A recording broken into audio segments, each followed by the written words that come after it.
Ó, vamos lá para essa introdução que eu quero fazer, trazendo alguns excertos do que o Foucault diz sobre a genealogia da moral do Nietzsche. Uma coisa que o Foucault diz nesse texto é que Paul Ré, que era um amigo do Nietzsche, que o Nietzsche critica muito na genealogia da moral, Paul Ré, se engana como os ingleses ao descrever gêneses lineares, a ordenar, por exemplo, toda a história da moral através da preocupação com o útil, como se as palavras tivessem guardado seu sentido, os desejos sua direção, as ideias sua lógica, como se esse mundo de coisas ditas e queridas não tivesse conhecido invasões, lutas, rapinas, disfarces. Então, o que o Foucault está alertando aqui, e o que o Nietzsche alerta também na genealogia da moral, é para aquilo que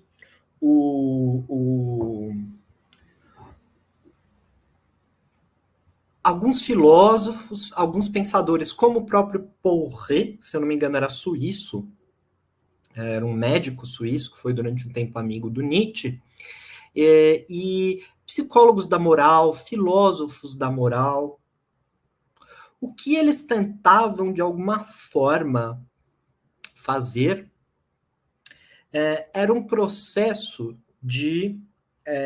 que o próprio Nietzsche vai falar no livro Crepúsculo dos Ídolos, um processo de mumificação dos conceitos. O que seria a mumificação?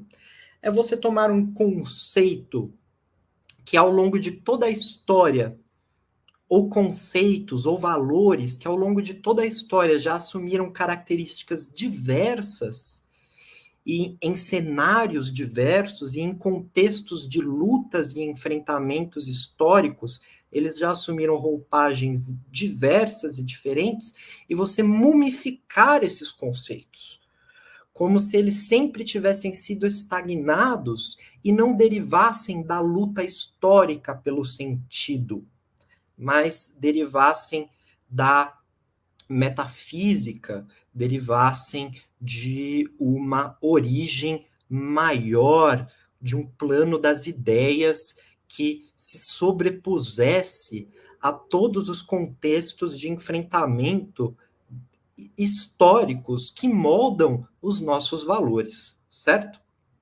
O Walter chegou aqui também. Muito boa noite, Walter. Vamos que vamos. Ó, então é isso. O que o Foucault diz é justamente isso, né? Que o Paul Ré, esse amigo do Nietzsche, contra quem o Nietzsche se levanta, né? Ele tinha uma ideia que era contemporânea até alguns filósofos da moral entre os séculos XVIII e XIX, de que os valores morais, eles tinham uma natureza ahistórica, ou seja, eles não derivavam da história. Eles derivavam o quê? Deles mesmos. O bom, o mal, o certo e o errado não deriva da história. Eles são, por si mesmo, categorias mumificadas, conceitos mumificados que não mudam, que não se alteram, né? Daí que o Foucault vai dizer, né? Vai dizer que para a genealogia, eu continuo a leitura aqui, ele diz, daí para a genealogia, um indispensável demorar-se, marcar a singularidade dos acontecimentos, longe de toda finalidade monótona, espreitá-los lá onde menos se os esperava e naquilo que é tido como não possuindo história, os sentimentos, o amor, a consciência, os instintos. Tá vendo? Tudo isso que se alega não possuir história, que se alega fazer parte, talvez, já da natureza humana, ou talvez de uma metafísica dos sentidos e dos valores, é lá onde a genealogia vai buscar justamente o caráter histórico e contingente no sentido que eles estão sempre se alterando, e muitas vezes esse sentido deles são invertidos, ou são raptados por outros grupos de interesses e assumem valores diversos, diferentes, né? Então vamos lá, né? Continuando aqui a leitura desse texto do Foucault, né? Então, diz ele que a genealogia ela deve, portanto, apreender, eu estou aqui no último trecho grifado, a genealogia deve apreender seu retorno, não para traçar a curva lenta de uma evolução, mas para reencontrar as diferentes cenas onde eles desempenham papéis distintos, onde esses valores desempenham papéis distintos em diferentes cenas. Que cenas? Em diferentes cenas históricas. Em diferentes cenas históricas, os valores representam papéis distintos. Valores, por exemplo, como a liberdade. O que é a liberdade? A liberdade burguesa, a liberdade de consumir, a liberdade de empreender, a liberdade de negociar. Essa é a liberdade aristocrática do absolutismo, né? Esse é o mesmo conceito de liberdade cristã, da liberdade da alma. Então vejam que os conceitos, as mesmas palavras, elas assumem valores diferentes em diferentes cenários, né? E essa é a grande sacada, da genealogia. Eu continuo aqui com mais um trecho do Foucault. Esse é para prestar atenção mesmo, gente. Esse daqui é muito bom, né?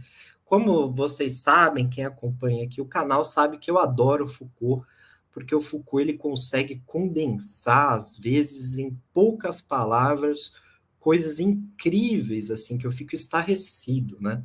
Eu vou ler esse trecho do Foucault com vocês aqui, que ele fala sobre a genealogia, vou explicá-lo, vocês vão ver, então, no que se refere finalmente a ideia de genealogia, que a gente vê em Nietzsche, né, porque esse texto é se referindo a Nietzsche, mas que a gente vê também no Foucault.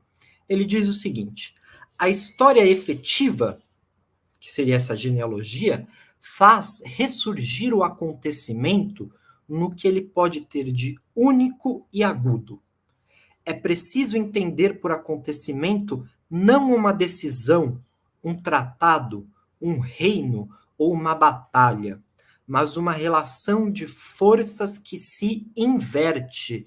Uma relação de forças que se inverte. Ao analisarmos o texto do Nietzsche, nós vamos ver justamente isso. O acontecimento histórico, a busca pelo acontecimento histórico ali, em uma relação de forças que se inverte. Um poder confiscado, um vocabulário retomado e voltado contra seus utilizadores. Uma dominação que se enfraquece, se distende, se envenena, e uma outra que faz sua entrada mascarada. As forças que se encontram em jogo na história não obedecem nem a uma destinação, nem a uma mecânica, mas ao acaso da luta. Olha que maravilha, gente, isso. Olha que maravilha de frase. Olha que maravilha. Talvez vocês possam até estar pensando assim, pô, legal, muito, muito bacana essa citação, mas eu não entendi exatamente o que ela quer dizer. Pois bem, se este for o caso, vos explico. O que o Foucault está querendo dizer ao falar que as forças que se encontram em jogo na história não obedecem nem a uma destinação, nem a uma mecânica, mas ao acaso da luta. Vou dar um exemplo. Vejam. Não sei se quem está assistindo aqui é de esquerda ou de direita. Não sei. Como vocês, mas de todo modo, sendo de esquerda ou de direita, vocês devem saber que a esquerda tem os seus valores e a direita tem os seus valores, certo? E aí vocês devem pensar assim: a esquerda tem valores que são intransponíveis, eles são valores próprios da esquerda. A ideia de igualdade, por exemplo, é um valor próprio da esquerda, né? Da esquerda. Enquanto a direita, e aqui eu estou falando de uma direita liberal, por exemplo, aqueles liberais ingleses, ela tem ali a ideia principal como de valor, a ideia, por exemplo, das liberdades individuais, das liberdades individuais. Seria, portanto, um valor ali que a direita não vai dialogar, certo? Mas olhem que curioso, olha que curioso. Esses valores que nós frequentemente atribuímos à esquerda e à direita, eles, ao longo da história, eles vão ganhando um corpo próprio, uma significação própria no acaso da luta, muito mais do que nessa fixação, nessa mumificação que a esquerda ou a direita quer ter em relação aos seus próprios valores. Então, por exemplo, hoje nós vivemos num estado que é quase um estado de frente ao bolsonarismo instaurado, esse reacionarismo bolsonarista. Quem hoje defende os valores ali das liberdades individuais, as liberdades de reprodução, aqueles valores da democracia liberal que o próprio que durante a história já foram rotulados como valores próprios de uma direita liberal, mas quem está defendendo hoje esses valores da democracia liberal, constitucional, burguesa? Quem que se levanta para defender esses valores? São justamente as pessoas de esquerda. São justamente as pessoas de esquerda. Ou seja, é por isso que o Foucault está falando que a história dos valores é uma história de rapina, de confisco.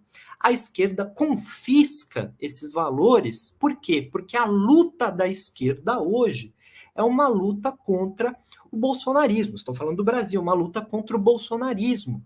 Uma luta contra o bolsonarismo. E para essa luta é importante que a esquerda manipule sim, e trabalhe sim, e defenda sim esses valores constitucionais próprios da democracia burguesa.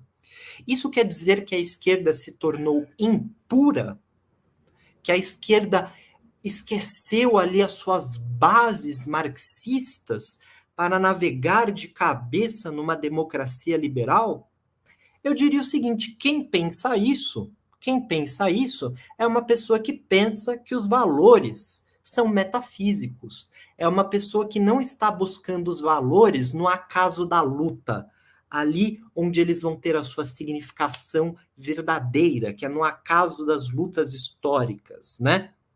Está buscando os valores em si mesmos, em si mesmos. Então, quem diz que a esquerda está impura, essas pessoas, a esquerda esqueceu ali. Não, gente, não.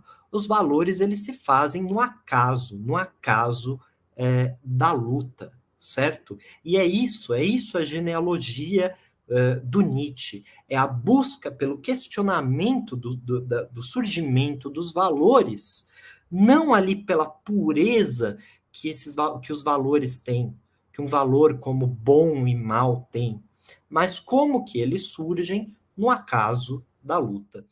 Fala pessoal, meu nome é Guilherme.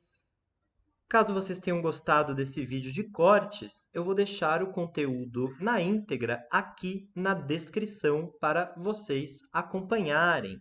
E também, caso vocês tenham gostado, peço a gentileza de deixarem um like, um comentário, para vocês se inscreverem aqui no canal e Se possível e se quiserem, compartilharem esse conteúdo. Isso ajuda bastante o canal a crescer e atingir um público um pouco maior que gosta de ciências humanas.